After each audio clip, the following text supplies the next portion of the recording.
Hello students, आज हम आपको बताएंगे टेंस। क्या बताएंगे? टेंस। तो टेंस कितने प्रकार के होते हैं? यानी सबसे पहले टेंस होते हैं समय जितने प्रकार का होता है। हमारा समय कितने प्रकार का होता है? 3 प्रकार का। यानी कि या तो हम जी रहे हैं तो ये प्रेजेंट, अब हम जी रहे हैं, उपस्थित हैं तो क्या है? प्रेजेंट। जैसे क्लास में आपके प्रेजेंट बोलते हैं नहीं आप, प्रेजेंट माने उपस्थित होना। ठीक, जो जिंदा है वो प्रेजेंट हो गए और जो मर चुके हैं वो पास्ट। जो मर चुके हैं वो पास्ट, यानी कि पीछे जो हमारा समय रह गया है उसे पास्ट कहेंगे और जो हम हैं अब इस समय प्रेजेंट। ठीक, और आने वाला समय क्या होगा? हमारा फ्यूचर। कहते हैं ना तुम्हारा फ्यूचर बनेगा, पढ़ो। ठीक, तो आने वाले समय के लिए हम तैयार हो रहे हैं। तो उसमें और जो प्रेजेंट है उसमें सबसे मेन बात आपको रखनी ध्यान में कि प्रेजेंट का अर्थ है। तो यानी कि जहाँ भी प्रेजेंट आपको दिखाई देगा तो उस टेंस की पहचान में है जरूर मिलेगा। क्या मिलेगा? है। और जहाँ पास्ट दिखाई देगा वहाँ क्या मिलेगा? बताओ। हाँ मिलेगा। और फ्यूचर जहाँ मिलेगा वहाँ क्या मिलेगा? हाँ। तो ये सबसे मोटी पहचान है। और हमारा जो भी ये वीडियो देखेंगे उनसे मैं सबसे ये कहना चाहता हूँ कि ये स्टूडेंट्स के लिए चैनल है। स्टूडेंट्स क्योंकि सबसे अधिक हम चाहे कितना भी जानते हो टीचर, लेकिन बिना स्टूडेंट्स के हम हैं फटीचर। ठीक, सीधी बात है। अगर तुम पढ़ोगे, आपस में पढ़ोगे तो बहुत ज़्यादा सीखोगे नहीं। तो इसीलिए ये दोनों स्टूडेंट्स आपके सामने आपको बताएंगे। ठीक, और इनका कॉन्फिडेंस बढ़ाने के लिए अगर ये मिस्टेक भी करें तो उसे नज़रअंदाज करें, क्योंकि ये सीखने के लिए मिस्टेक होना भी बहुत जरूरी है। तो अब ये आपको सामने बता रहे हैं टेंसेस। कितने टेंस? 3 टेंस। और 3 के भाग कितने हैं? इससे 4।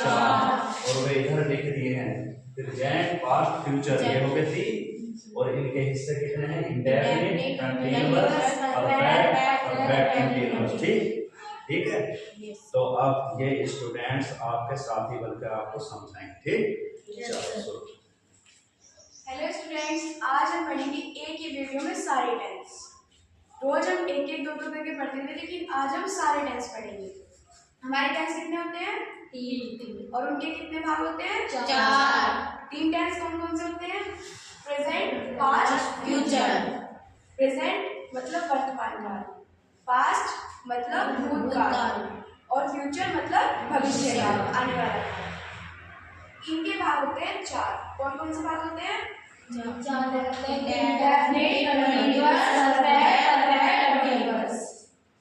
होते हैं? 4। कौन कौन से? Indefinite, continuous, perfect, continuous. एक बार फिर से बोलो। Indefinite, continuous, perfect, continuous. कितने टेंस होते हैं हमारे? 4। और इनके कितने भाग होते हैं? 4। 3 कौन कौन से tense? Present, past, future. Present मतलब वर्तमान काल, पास्ट मतलब भूतकाल, फ्यूचर मतलब भविष्य काल। तो कुल मिलाकर कितने टेंस होंगे हमारे? 12।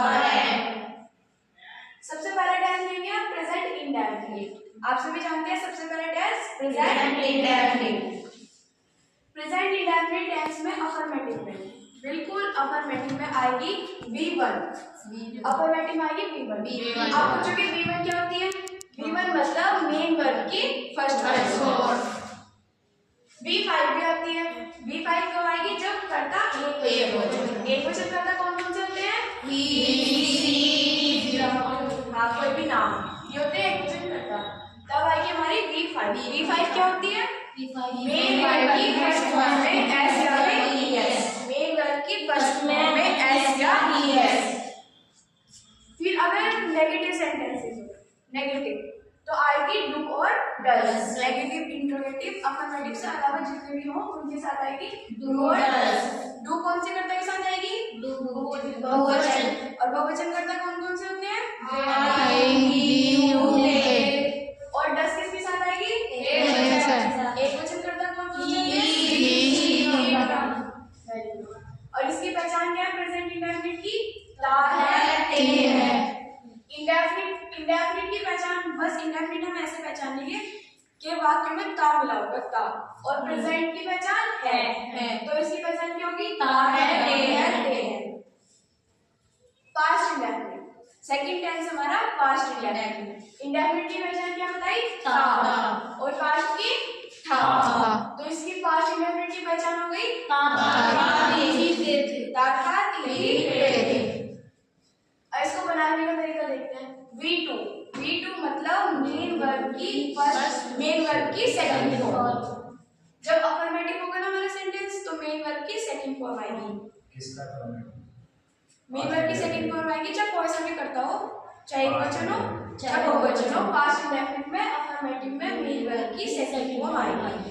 अगर इंट्रोगेटिव हो, नेगेटिव हो, मतलब अफर्मेटिव से अलावा कोई और सभी वो वाक्य तो उसके साथ डिड आएगी और मेन वर्ब की फर्स्ट। जहाँ डिड होगा वहाँ मेन वर्ब की फर्स्ट आएगी और जहाँ डिड नहीं होगा वहाँ मेन वर्ब की सेकंड फॉर्म आएगी। ये होगी हमारी पास्ट इंडेफिनिट की पहचान और उसकी हेल्पिंग। फ्यूचर इंडेफिनिट डिड क्या है? डिड इसकी हेल्पिंग वर्ब है, पास्ट इंडेफिनिट की हेल्पिंग वर्ब। अब देखते हैं हम फ्यूचर इंडेफिनिट। हमारा तीसरा टेंस है फ्यूचर इंडेफिनिट। इंडेफिनिट है तो क्या मिलेगा? फ्यूचर इंडेफिनिट की पहचान क्या है? फ्यूचर है तो गा गी गे ये सब जगह मिलेगी। इसकी पहचान क्या बताई मैंने? गा गी गे। और इसकी हेल्पिंग वर्ब क्या मिलेगी? विल शेयर किसके साथ आएगी? शेयर आएगी आई और बी के साथ। इसके साथ आई और बी के साथ। और जितने भी शेष करता हो, जितने भी बाकी हुए बचे हुए करता हूँ मतलब सब्जेक्ट हो उनके साथ विल। और मेन वर्ब की फर्स्ट। मेन वर्ब की कौन सी फॉर्म आएगी? First form. इसकी पहचान आपको बताइए गा गी गे। प्रेजेंट कंटीन्यूअस की पहचान रहा है रहेगी। और प्रेजेंट की है तो प्रेजेंट कंटीन्यूअस की पहचान हुई रहा है रहे हैं। प्रेजेंट कंटीन्यूअस की पहचान मिल जाएगी रहा है रहे हैं। क्या पहचान है? रहा है रहे हैं। इसकी हेल्पिंग वर्ब प्रेजेंट कंटीन्यूअस की हेल्पिंग वर्ब होती है इज किसके साथ आएगी? आर आएगी बहुवचन के साथ। एम आएगी आई के साथ। ये आपको पता चलिए किसके साथ आएंगी? किसके साथ आएगी? आर बहुवचन के साथ, एम आई के साथ। और इसमें लगेगी बी फॉर मतलब मेन वर्ब की फर्स्ट में आईएनजी। क्या है बी फॉर? मेन वर्ब की फर्स्ट में आईएनजी। इसे हमने नाम दिया बी फॉर। नेक्स्ट होते हैं पास्ट कंटीन्यूअस। पास्ट कंटीन्यूअस मतलब क्या मिलेगा हमें? रहा। और पास्ट मतलब था। पास्ट कंटीन्यूअस की पहचान हाँ। और इसकी हेल्पिंग वर्ब होगी वाज और वर। वाज किसके साथ आएगी?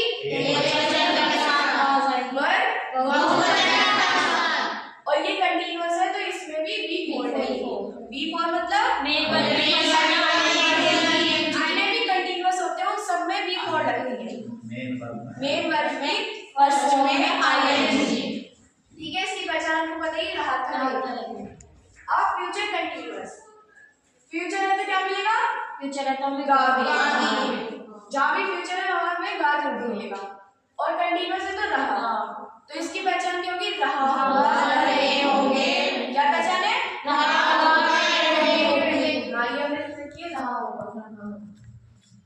और फ्यूचर कंटीन्यूअस की हेल्पिंग वर्ब होगी विल बी शैल बी किसके साथ? आई और बी के साथ। विल बी जितने भी शेष बचा करते हैं उन सबके साथ विल। बी फॉर आएगी। क्यों आएगी बी फॉर? Main verb. क्यों आएगी? बी फॉर मतलब मेन वर्ब की फर्स्ट फॉर्म में आईएनजी। प्रेजेंट परफेक्ट मतलब जो काम हमारा हो चुका है, मतलब कंप्लीट हो चुका है, वो होता है हमारा प्रेजेंट परफेक्ट। प्रेजेंट है तो मतलब है जरूर मिलेगा। परफेक्ट है तो चुका। इसकी हिंदी क्या होगी हमारी? चुका है। तो प्रेजेंट है और परफेक्ट चुका तो क्या पहचान होगी? चुका है ये चुका है चुके हैं। इसकी हेल्पिंग वर्ब होगी हैज और हैज किसके साथ आएगी? एकवचन। हाँ, हैज आएगी एकवचन कर्ता के साथ और हैव आएगी बहुवचन कर्ता के साथ। V3 मतलब मेन वर्ब की थर्ड फॉर्म। जितने भी परफेक्ट है उन सबके साथ मेन वर्ब की थर्ड फॉर्म आती है। और इसकी पहचान आपको पता ही है, चुका है, चुके हैं। पास्ट परफेक्ट, पास्ट है तो क्या मिलेगा हमें? हाँ। परफेक्ट है चुका, इसकी पहचान क्या हुई? चुका थे। और इसकी हेल्पिंग वर्ब एक ही होती है, चाहे एक वचन करता हो चाहे बहुवचन हो। क्या हेल्पिंग वर्ब होगी? है। एक वचन करता के साथ है, बहुवचन करता के साथ है। और V3 आएगी, जितने भी परफेक्ट है V3 आएगी। V3 मतलब थर्ड फॉर्म। इसकी पहचान आपको पता ही है, चुका था, फ्यूचर, फ्यूचर में तो क्या मिलेगा? और परफेक्ट है चुका, तो इसकी पहचान क्या होगी? चुका होगा, चुके होंगे। और इसकी हेल्पिंग वर्ब है will have, shall have किसके साथ आएगी? और will have शेष कर्ता के साथ will have। और इसमें V3 आएगी क्योंकि ये भी परफेक्ट है। और इसकी पहचान आपको पता है, चुका और चुके होंगे। लेकिन अगर सेंटेंस नेगेटिव बनाए तो हमारे नॉट यहाँ लगेगा, will not have, shall not have। ये हमारी असली हेल्पिंग वर्ब है, इसके बाद नोट लगेगा तब है आएगा। ये नहीं कि आपने will have नोट कर दिया, हमें ऐसे करना है will not have, shall not have। V3 आ जाएगी। अब देखते हैं प्रेजेंट परफेक्ट कंटीन्यूअस। जैसे इसमें आएगा वह 2 घंटे से समय भी दिया होता है, वह 2 घंटे से खाना खा रहा है। 2 घंटे से खाना खा रहा है मतलब उसने कुछ खाना खा लिया है, कुछ काम उसका परफेक्ट हो गया और अभी काम जारी है, मतलब चल रहा है। तो इसलिए वह प्रेजेंट, इसलिए वह परफेक्ट और कंटीन्यूअस होता है। कुछ काम हो चुका है और कुछ काम अभी जारी है। प्रेजेंट मतलब क्या मिला होगा हमें? है। और परफेक्ट कंटीन्यूअस से रहा और ये है से रहा है, से रहा है। क्या होगी इसकी पहचान? से रहा है, से रही है, से। हाँ, चुके की जगह हम से लगा देते हैं, से रहा है, से रही है, से रहा है, से रही है। इसकी हेल्पिंग वर्ब होती है हैज बीन, हैज बीन किसके साथ आएगी? एक वचन के साथ। और हैव बीन बहुवचन के साथ। और इसमें B4 आएगी क्योंकि इसमें भी कंटीन्यूअस है, जितने भी कंटीन्यूअस है उन सबके साथ B4 आएगी। इसकी पहचान आपको कौन सी है? से रहा है, ठीक है। पास्ट परफेक्ट कंटीन्यूअस, पास्ट मतलब क्या मिला होगा? हाँ। और परफेक्ट कंटीन्यूअस से रहा। तो इसकी पहचान क्या होगी? से रहा, से रहे थे, से रहा था, से रहे।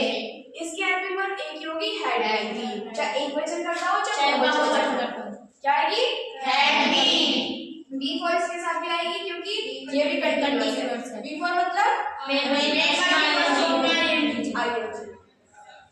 अब देखते हैं फ्यूचर परफेक्ट कंटीन्यूअस।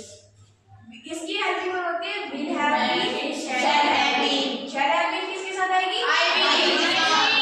और will have been से के साथ will have been।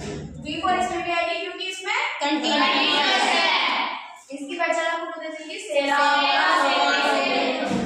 और ये जो इतने टेंस है, तीनों टेंस है, इन सबके साथ सिंस और फॉर भी लगती है क्योंकि इसमें जब समय दिया होता है टेंस में सिंस और फॉर लगेंगे। सिंस मतलब निश्चित समय, सिंस मतलब निश्चित समय। जब समय निश्चित होगा तो उसमें सिंस लगेगा और जब समय अनिश्चित होगा तो उसमें फॉर लगेगा। Thanks for watching.